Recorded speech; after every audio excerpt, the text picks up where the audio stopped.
fight against the COVID-19 pandemic in Italy has turned day by day into a nightmare scenario where not only the target of return to normality is absolutely missed, but the infection rates have hit new records ever, while people's condition of life have definitely worsened and social cohesion dramatically disrupted.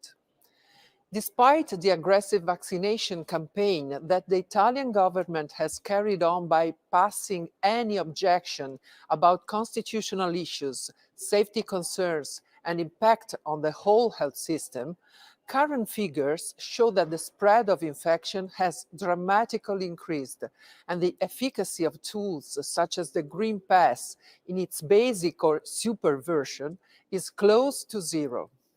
In front of the failure of its strategy, the government keeps telling people that the responsibility for infections, new restrictions, and malfunctioning of hospitals lies on the unvaccinated. Mandatory vaccinations have been imposed to millions of workers, both in public and in private sector, affecting all people employed in the health sector, in the education system, and in the defense. This false narrative is fueling a widespread psychosis, pushing asymptomatic people to make frequent tests just for fear of being infected, while symptomatic individuals who just received the booster dose don't make tests, not to risk the withdrawal of the Super Green Pass. This deceiving certificate, in fact, is today necessary to access not only clubs, stadiums, celebrations, fairs and conventions, cinemas and theaters, but starting from January the 10th, also for hotels and restaurants, both indoor and outdoor, and all public transports, including airplanes and ferries.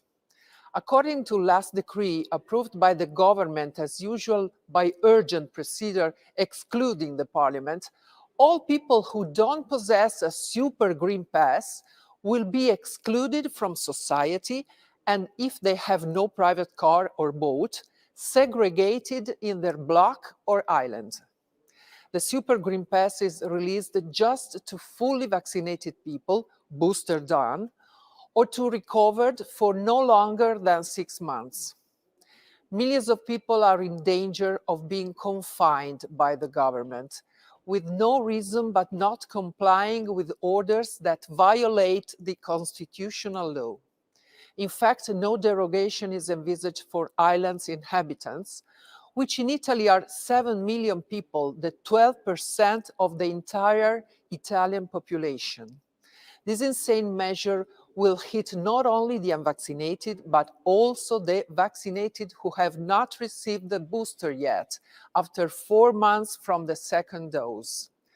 All those people will be prevented from working if their workplace is far from home, or to study, or to receive or give health assistance, and to meet their relatives or friends.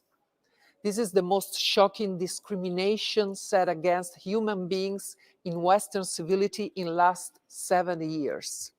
The size of this offense to human rights of Italians delivered for just political reasons is off scale. As a political representative of Italian citizens, and in particular of Sardinia and Sicily Islands residents, I ask to all democratic governments and NGOs to intervene with the Italian government in order to obtain the withdrawal of such discriminating rules that violate not only the Italian constitution, but the EU treaties and EU fundamental values. I have personally asked the presidents of insular regions of Sicily and Sardinia to resign, as they have done nothing to defend their citizens in front of this attack by national government, and thousands of people have followed my example, asking them to resign by email. Now we need help from abroad.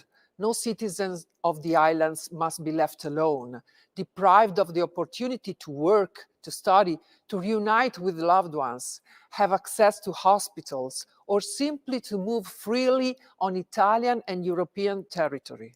It is time to take action to restore justice, equality, and equity for all.